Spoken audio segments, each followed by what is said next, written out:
अब ये बताइए मन और जी में क्या अंतर है?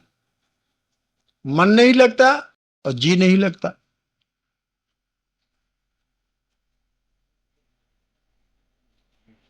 है?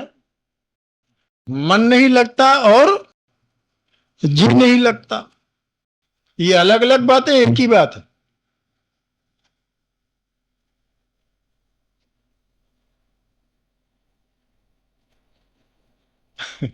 लोग ये कहते हैं कि हमारा मन नहीं लगता भैया किसी काम में, कुछ लोग कहते हैं हमारा जी नहीं लगता किसी काम में।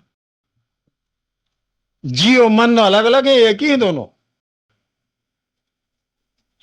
से सुपर है, तो मन से ऊपर स्थित जरूर है, मगर यह है कि है वो भी।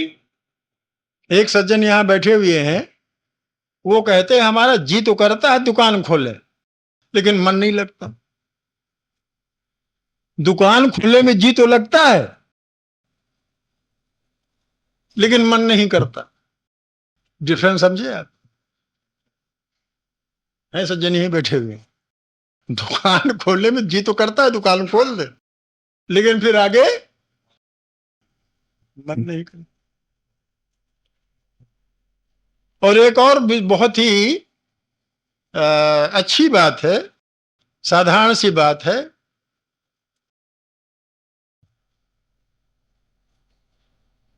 कि ये कि जहां मन लगता वहीं जी भी लगता।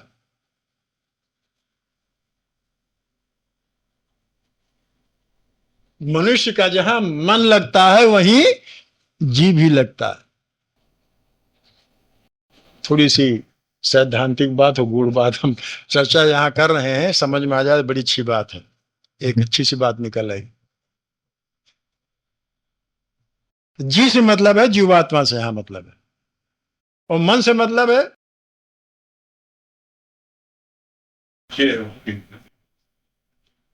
मन बुद्धि चित्त और अहंकार। मन बुद्धि चित्त और अहंकार ये अंतःकरण है, जबकि जीवात्मा अंतःकरण नहीं है। इतना फर्क है। जीवात्मा जो है वो अंतःकरण नहीं है, लेकिन मन बुद्धि चित्त और अहंकार ये है अंतःकरण। इसलिए मन अलग हुआ और जी अलग हुआ। और ये विशेषता है कि जहां मनुष्य का मन लगता है वहीं जी लगता है। मन पहले लगेगा कि जी बाद में लगेगा? मन पहले है, इंद्रियां, इंद्रियों के बाद मन, मन के बाद बुद्धि, बुद्धि के बाद विवेक अहम, उसके बाद फिर जी। अगर परमात्मा में मन नहीं लगता तो इसके माने जी भी नहीं लगे। अगर परमात्मा में मन नहीं लगता इसके माने परमात्मा में जी भी नहीं लगेगा। और अगर कहीं मन लग जाए परमात्मा में तो परमात्मा में जी भी लग जाएगा। ये नियम है, सिद्धांत है। लेकिन परमात्मा में मन लग नहीं सकता क्योंकि वो जड़ है, वो चेतन है, इसलिए जी भी नहीं लगे। क्योंकि ये नियम है कि जहां आदमी मन लगता है वहीं जी भी लगे, और जी नहीं लगे तो मन भी नहीं लगे। तो उसकी दो बातें होती, बहुत सीधी बात। जीव से मतलब है प्रकृति का अंश और परमात्मा का अंश। जब परमात्मा का अंश अर्थात आत्मा प्रकृतिस्थ हो जाता है, अर्थात प्रकृति से अपना संबंध मान लेता है नहीं, इसीलिए उसको जीवात्मा बोलते हैं। ध्यान दीजिए, सुनिए बात को। जीव क्या है? हमने उस दिन बताया था ना आपको, याद नहीं याद है? ध्यान दीजिए, धान और चावल के उदाहरण देके समझाया था। दोनों है एक ही चीज, धान और चावल दोनों एक ही चीज है, नाम अलग अलग है। जब तक आवरण है तब तक वो धान है, आवरण हट गया वही चावल हो गया। जीव जब जब प्रकृतिस्थ हो जाता है, प्रकृति का संबंध स्वीकार कर लेता है, तब उसको बोलते हैं जीव। नहीं तो वो सच्चिदानंद घन परमात्मा ही है। तो जीव में प्रकृति का अंश जड़ अंश भी होता है और चेतन अंश भी होता है। जीव में जड़ अंश और चेतन अंश दोनों अंश होते हैं। इसीलिए कभी वो जब उसका जड़ अंश सचेत हो जाता है, बढ़ जाता है, तब वो संसार की ओर दौड़ता है, जीवात्मा। और जब उसका परमात्मा का अंश श्रेष्ठ होता है, बढ़ जाता है, तब वो परमात्मा परमार्थिक पर रास्ता अपना लेता। दोनों बातें देखा ना। जब उसमें जड़ता का जो अंश है वो ज्यादा तेज हो जाता है, तीव्र हो जाता है, तो वो संसार अपनाने दौड़ता है, संसार की तरफ भागता है। और उसी में जब किसी कारण बस साधना से, किसी कारण से उसका परमात्मा अंश जब तीव्र हो जाता है, तो वो संसार छोड़ के परमार्थ तरफ भागता है। तब वो कहता है हम ब्रह्मास्मि। जब उसका जड़ अंश तीव्र हुआ, तो वो संसार को भागता है, कहता है मैं धनिक हूं, मैं विद्वान हूं, मैं धनवान हूं, वान लग जाता है उसमें। मैं धनवान हूं, मैं बलवान हूं, मैं, जब सब वान लग जाते हैं तब जड़ अंश की प्रधानता हो जाती है। और उसी में किसी कारण से भी जब परमात्मा अंश, चेतन अंश की प्रधानता हो जाती है, तब कहता है अहम ब्रह्मास्मि, मैं ब्रह्म है। वो दोनों जब जीव छोड़ देता है, जड़ता छूट जाती है, तो ब्रह्म तो है ही। मैं तो केवल ब्रह्म था, चाह न होती बीच। मैं तो केवल ब्रह्म था, चाह न होती बीच। तो भैया जिस क्षण भी जीवात्मा से जड़ अंश निकाल दिया जाता है, जड़ता निकल जाती है, हम स्वयं अपने परमात्मा में स्थिर हो जाते हैं, उसी क्षण जीव भी लग जाता है। उससे तब उसका जीव रूप नहीं होता, वो होगा स्वभाव जिसे बोलते हैं। तब वो परमात्मा में लग जाता है। अब जीव जब परमात्मा में लग जाता है, सारी मन और सारे इंद्रिय सब परमात्मा में ही लग जाते। फिर बताएं आपको, फिर बता देते हैं, ध्यान दीजिए हमारी बात। परमात्मा में मन कब लगता है? यहां उल्टी बात होती है। हमने कहा हमने बताया नहीं, जहां जिसका मन लगता है वहां उसका जी लगता है। पहले मन लगता है, उसके बाद जी लगता है। लेकिन ये स्थिति कब होती है? जबकि जीवात्मा, जीव रूप उसका प्रधान होता है। ध्यान दीजिए, सैद्धांतिक बात है। लेकिन अगर किसी कारण भी उसका जीव भाव समाप्त हो गया,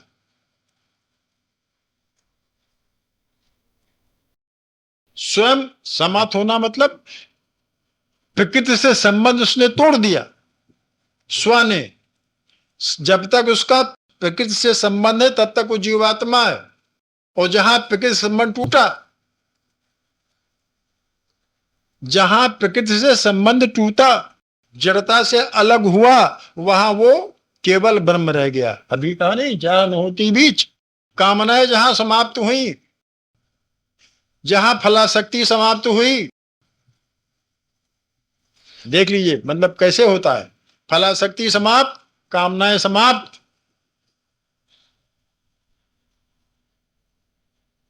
चाह सब समाप्त हो गई, कोई कामना ही नहीं रह गई, ना किसी में आसक्ति रह गई, ना कोई ममता रह गई। और यही जड़ता है, मैं और मेरा, अहम और मम, अहम और मम, मैं और मेरा, ये जड़ता, यही बांध रहा है जीव। यही जो है ये जीव को बांध रहा है, जीव यही जीव। ये चीजें अगर अलग हो गई, अहमता और ममता दोनों हट गई, तो दोनों हटने से कामनाएं आप ही आप समाप्त हुई। कामनाएं तभी होती हैं जब जीव, मतलब जब अहमता ममता, तो वही कामनाएं शुरू हो जाती। जहां अहमता और ममता आई, वही कामनाएं शुरू हो गई। और अहमता और ममता हटी, कामनाएं आप ही आप समाप्त हो जाती। फल के प्रति आसक्ति आप ही आप समाप्त हो जाती है, जीव भाव से समाप्त हो जाता है।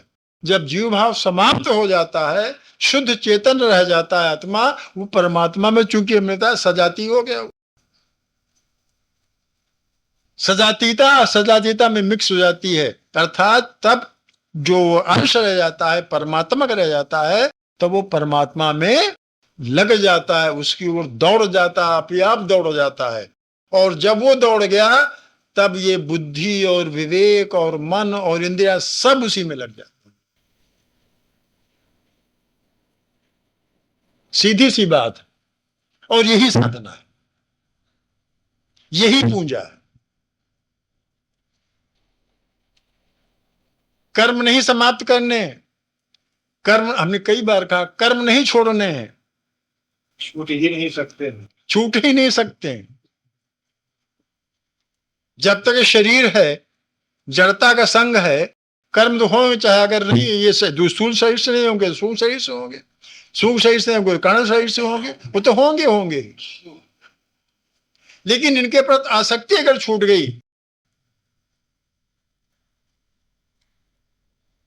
फलासक्ति खत्म हो गई, मोह ममता दोनों खत्म हो गई, अहम मतलब अहमता, मैं और मेरा दोनों समाप्त कर दिया आपने, यही अहमता है, यही जड़ता है, यही जब समाप्त हो जाती है। लेकिन ऊपर से नहीं, ऊपर से आप कहो कि हमें तो कोई चाहिए, मोह ममता है ही नहीं, अंदर दोनों पाले, अंदर दोनों पले हुए हैं। कौन? मैं और मेरा दोनों पले हुए हैं अंदर। ऊपर से कह रहे हैं मेरे नहीं, मैं तो बिल्कुल अलग हूं, ना मेरा कोई है ना मैं कुछ हूं। ऊपर तो ये है और अंदर सब कुछ है भी। बताए कि ये मैं से भी जब खत्म हो जाए, मैं और मेरा, अहम और मम, इदम न मम का भाव जब पैदा हो जाए, इदम कभी अहम नहीं हो सकता, इदम मन ये कभी मैं नहीं हो सकता, ये कभी मैं नहीं हो सकता, इदम कभी मम हो ही नहीं सकता, आज तक न हुआ न कभी होगा न आगे कभी होगा। अने जैसे ये कमरा है तो कमरा मैं नहीं हो सकता, कमरा कमरा रहेगा, मैं रहूं, तो इदम कभी मम नहीं हो सकता। तो इदन न मम, ये मेरा नहीं है, ये भाव जब दृढ़ हो जाएगा, ये मतलब संसार, ये मतलब संसार। जब हवन करते हैं तो कहते हैं इदन न मम, इसीलिए बार बार कहते हैं ये मेरा नहीं है। और ये दृढ़ भाव हो जाता है कि मेरा नहीं है, न मैं न, जब मेरा शरीर ही मेरा नहीं तो ये कुछ मेरा नहीं हो सकता। लेकिन ये भावना जब दृढ़ हो जाती, अभी तक तो हमारे मन में ये दृढ़ भावना ये दृढ़ हो गई है कि ये सब कुछ मेरा है,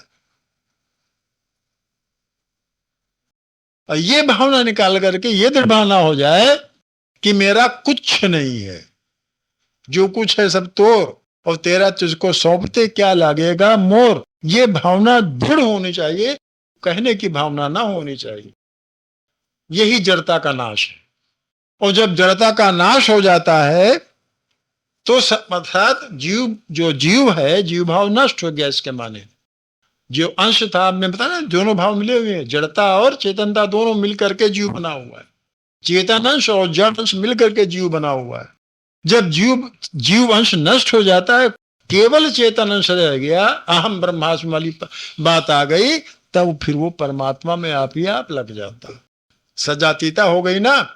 और जो परमात्मा में आप जीव लग गया, तब दो बातें होती, एक तो मन की गति समाप्त हो जाती, मन उसी में विलीन हो जाता है। ध्यान दीजिए हमारी बात, मन विलीन हो जाता, मन ही प्रधान होता है, उसके बाद जीव के बाद फिर मन ही प्रधान होता है, बुद्धि और वो सब गौण हो जाते हैं, मन ही प्रधान हो जाता है। तो मन तो विलीन हो जाता है तुरंत, और मन जहां विलीन हुआ, इंद्रियां आप ही आप शांत हो जाती। मन विलीन होते ही इंद्रियां आप ही आप शांत हो जाती, और इंद्रियां ही कामनाओं की जड़ है, इंद्रियां ही कामनाओं की जड़ है। जब इंद्रिय मतलब शांत हो गई, सारी कामनाएं आप ही आप निकल जाती। तब वो आदमी जो कहता है कि हाँ आप मेरा, अब मन नहीं कहता, तब स्वयं वो कहता नहीं फिरता कि मैं परमात्मा में अब लग गया हूं। वो तो कहता है मैं अहम ब्रह्मास्मि, वो ये नहीं कहता मेरा परमात्मा मन नहीं लग गया है, नहीं लगता है, या अब परमात्मा मेरा मन लग गया, ये भी नहीं कहेगा कभी।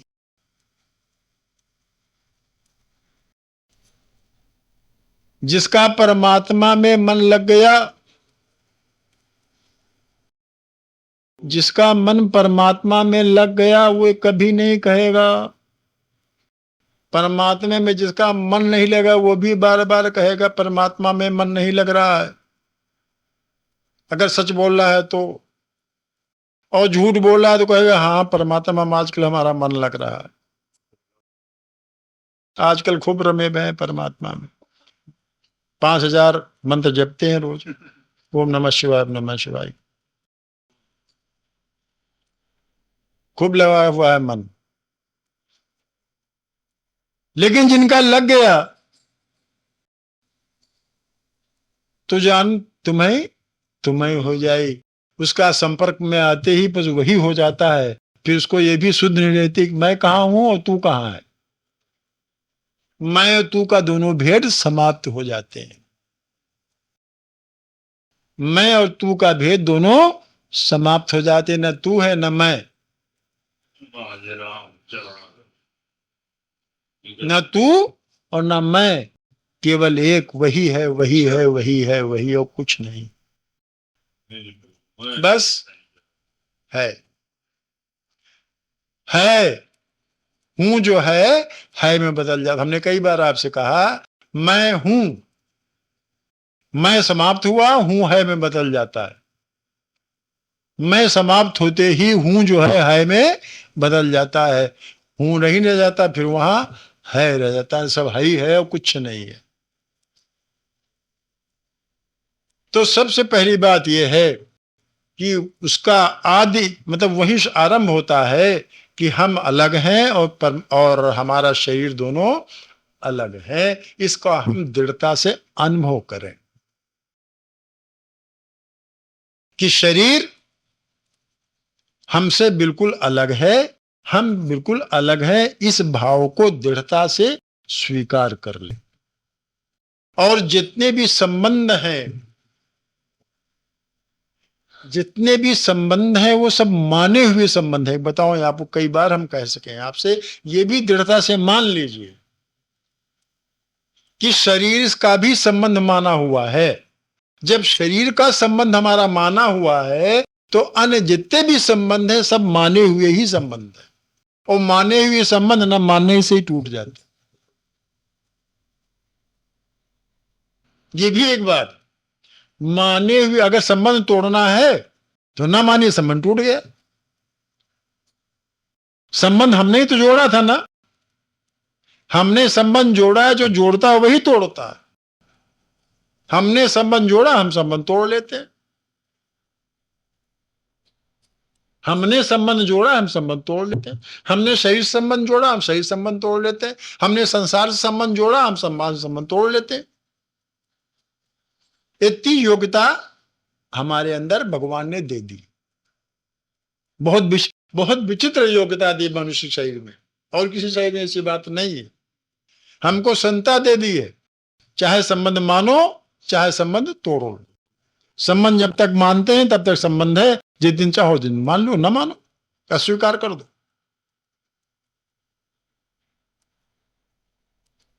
स्वीकार और अस्वीकार करना, इसमें हम स्वतंत्र हैं। चाहे किसी को स्वीकार करें, चाहे किसी को अस्वीकार करें। हमने संसार को स्वीकार किया है, इस शरीर को स्वीकार किया है, तो जब चाहे तब शरीर संसार को अस्वीकार कर सकते। ये हमारे में क्षमता है, भगवान ने हमको दे रखी है।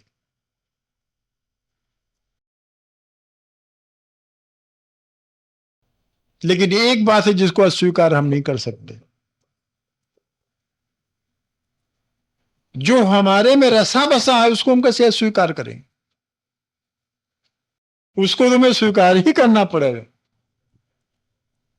भगवान हमारे अंदर रसा बसा है। जिस दिन हम, एक बात और समझ लीजिए, हमने संसार को स्वीकार किया हुआ है, संसार हमारा, ये भी स्वीकार किया हमने। संसार से हमारे संबंध है, ये भी हमने स्वीकार किया हुआ है। ये स्वीकार किया है, इसीलिए परमात्मा हमारा ये स्वीकार है। हमने संसार और शरीर को अपना स्वीकार किया हुआ है, इसीलिए परमात्मा को हमने स्वीकार आप ही आप किया हुआ है। आप ही आप है, अस्वीकार नहीं हो ही नहीं सकता कभी। स्वीकार करने पे अस्वीकार हो गया है, और जिस दिन हमने अस्वीकार कर दिया संसार को, तो स्वीकार तो परमात्मा पहले ही से ही, उसको स्वीकार करने की आवश्यकता नहीं है। परमात्मा को स्वीकार तो पहले से ही है, उसको स्वीकार करना ही नहीं पड़ेगा। बस करना हमको आपको क्या है कि संसार संबंध, संसार को त्याग नहीं करना। फिर हम कई बार कह चुके हैं आपको, संसार त्याग करके हम रह नहीं सकते। संसार के ऊपर संबंध अस्वीकार कर देना, संसार के प्रति आसक्त अस्वीकार कर देना है, और ये हमें क्षमता, स्वीकार अस्वीकार न करने की हमारे अंदर क्षमता है, क्योंकि हम बहुत से अस्वीकार स्वीकार कर चुके। अभी आप अपने बेटे को स्वीकार करते हैं, हमारा बेटा है, हमारा बेटा है। अभी एक सज्जन परसों हमारे पास आए थे, कह लेंगे हम सोचते हैं कि ये तो बड़ा भय तंग किए हुए, हम पेपर में लिख के देते हैं कि हमारे साथ कोई संबंध नहीं। एक सज्जन आए थे हमारे पास, लड़के से इतना परेशान हो गए, तमाम कर्ज देते तो दुनिया भर की वो मार सहते सहते, करता बेटा फल भुगते हैं बाप, करता है बेटा और फल भोगते हैं उसका बाप। दोनों का हम सोचते हैं उसमें लिख के दे दें, पेपर में निकाल दें कि हमारे साथ कोई संबंध नहीं, जो अब हमसे कोई उससे मतलब नहीं। क्यों भाई? अभी तक माना हुआ संबंध था, माना हुआ संबंध गया। अर्थात हमारे अंदर क्षमता है स्वीकार करने की, त्याग करने की हमारे अंदर क्षमता है, हम त्याग कर सकते हैं, लेकिन हम त्याग करना नहीं चाहते। मोह के कारण, लोभ के कारण,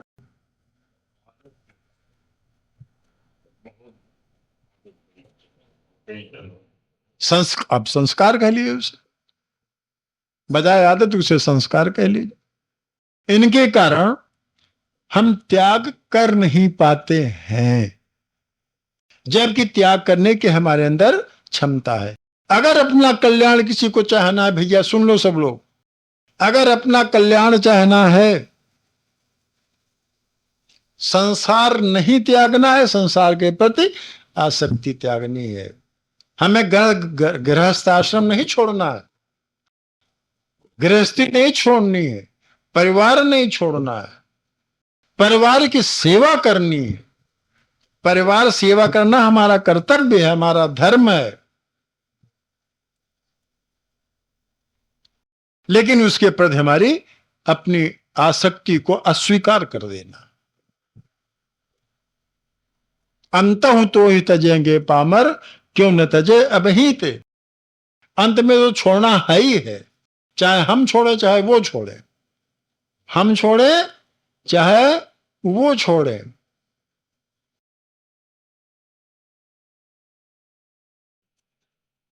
चाहे हम छोड़े चाहे वो छोड़े, अंत में छोड़ना ही छोड़ना है। तो अभी से छोड़ने की भावना क्यों न बना ले, ये मतलब उनका है। अभी से त्याग की भावना क्यों न बना ले, अंत में दुखी तो। त्याग की भावना पहले से मालूम है, पहले से ही मालूम है कि तो हम छूटेंगे तो वो छूटेंगे। तो अभी से भावना दृढ़ कर लें कि छूटना है ही, सेवा करो बस।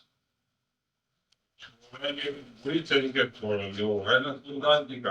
हाँ, वो दिन मन पक्षी पंछी उड़ गई है, दादिन तेरे तन तरवर के सबे पाल झर में, कहाँ या ताल कहाँ या सुहा देख कोई वही है, घर के कहाँ बेगी का तो पूत की प्रीति घनेरी देवो देख डर रही है। सही बात, बहुत वो था कि मार लगेटे लपेटे थे, पत्नी भी चिपकी जा रही है, पुत्र भी चिपके जा रहे हैं, और जहां कुछ निकल गया यहां से तब ने भैया जल्दी हटाओ, कहीं भूत होके न लग जाए। हमने खुद देखा है हाँ, कि बहू में लड़कों का थोड़ा कोई काम नहीं है, कोई काम नहीं। हाँ जो बाबा उसको माँ सीने चिपकाए रखते थे, वो कहते थे ऊपर पहन दे बाबू, और वही बाबा ऐसे हो गए और त्रिपाठी जी के यहाँ। हाँ, और भैया वो जो है उन्होंने लड़कों को मुंह नहीं देखने दिया। इस संबंध इस संसार का स्थायी नहीं सिवाय परमात्मा के। इस संसार में कोई भी संबंध स्थायी है ही नहीं सिवाय परमात्मा के। एक अगर कोई संबंध स्थायी है तो परमात्मा का हमारा संबंध स्थायी है, और सब संबंध अस्थायी।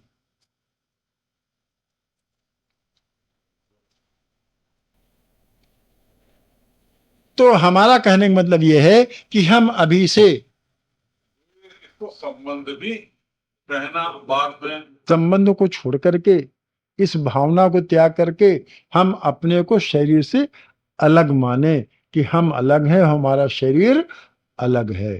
तब इसके बहुत से फायदे आगे हैं। ये मानने के, ये भावना दृढ़ हो जाए जब, तब इसके बहुत से आगे बहुत से फायदे हैं।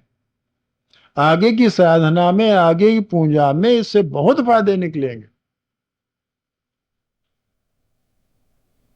वो हम धीरे धीरे करके उसका सूक्ष्म वर्णन जो है, सूक्ष्म बातें जो है अंदर की, वो अभी हमने सूक्ष्म बातें दो चार बताई। मन वाली बात है कि लोग कहते हैं, ऐसा कहते हैं तो झूठ बोलते हैं। हमें लोग ऐसा कहते हैं कि आजकल हमारा मन जो है खूब भजन में लग रहा है। हाँ, तो हम कह रहे हैं भाई भजन में मन लग सकता है, लग सकता है। ठीक है ना भैया? तो ये बात ध्यान में रखिए। सबसे पहली बात, अगर साधना करनी, अगर पूजा करनी है, ठीक है ना, और पूजा हमने बताया, पूजा वही पहले वाली बात, पूजा होने लगे, पूजा करने न पड़े। हमने बताया नहीं, पूजा करना, पूजा होना। पूजा करना अर्थात फल पर दृष्टि, और पूजा होना अर्थात फल पर कोई दृष्टि नहीं है। ठीक है ना? और जब तक फल पर दृष्टि रहती है, जिसके माने भोग पर दृष्टि है। और भोग, कर्म का भोग, भोग का फल, कर्म का भोग, भोग का फल। और पूजा चूंकि एक प्रकार का कर्म है, पूजा या कोई भी साधना हो, कोई भी साधना आप करते हैं तो शरीर को लेकर ही करेंगे। कोई भी साधना अगर होगी तो शरीर को लेकर की होगी। शरीर के अलग हट करके आप कोई साधना नहीं कर पाएंगे। ठीक है ना?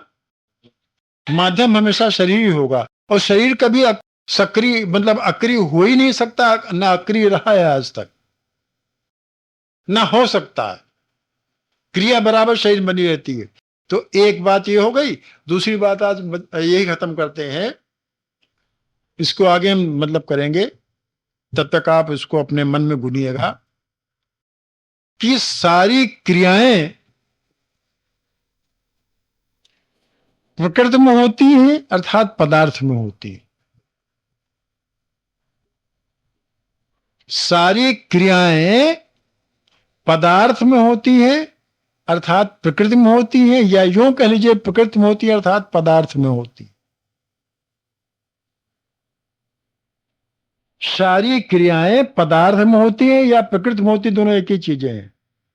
प्रकृति कभी भी अक्रिय रह ही नहीं सकती, प्रकृति कभी भी अक्रिय नहीं रह सकती है। इसलिए पदार्थ भी कभी अक्रिय नहीं रह सकता। और शरीर हमारा प्रकृति का है, और शरीर भी एक पदार्थ है। इसमें अनेक पदार्थ हैं, डॉक्टर साहब बताते हैं। कैल्शियम है, और शक्कर है, और नमक है, पता नहीं क्या क्या, आयरन है, सब पदार्थ भरे हैं इसके अंदर। सब पदार्थ इसके अंदर भरे हुए हैं। तो जो पदार्थ, अब ये सिद्धांत है कि जब प्रकृति अक्रिय नहीं तो इसके में पदार्थ भी अक्रिय नहीं। इसके में शरीर भी निश्चित रूप से बराबर सक्रिय रहता है। इसमें क्रिया रहती ही रहती, परिवर्तन रहता ही रहता है, प्रतिक्षण परिवर्तन रहता है, सक्रिय रहता है शरीर। शरीर में कोई कभी भी अक्रिय रहता ही नहीं, न स्थूल शरीर, न सूक्ष्म शरीर, न कारण शरीर, ये बराबर क्रियाशील रहते हैं। और इसके अंदर रहने वाला, उसके अंदर कोई क्रिया ही नहीं। अब आगे की वार्ता हमारी ये होगी कि अलग क्यों है? अलग इसलिए है कि वो तो बिल्कुल अक्रिय, उसमें कोई क्रिया नहीं। और शरीर में सारी सारी क्रियाएं सब शरीर में, तो अलग तो है ही है वो।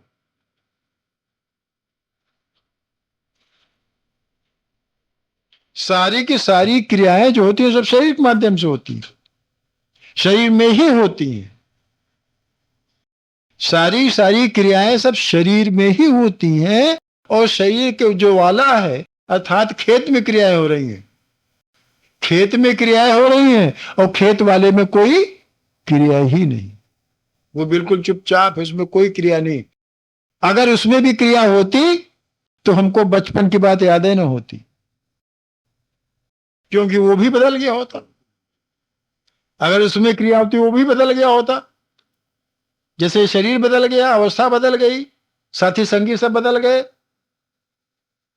घर मकान सब बदल गए, भाव बदल गए, विचार बदल गए, सब बदल गया। लेकिन वो जो इनका सबका मालिक है वो ज्यों का त्यों है।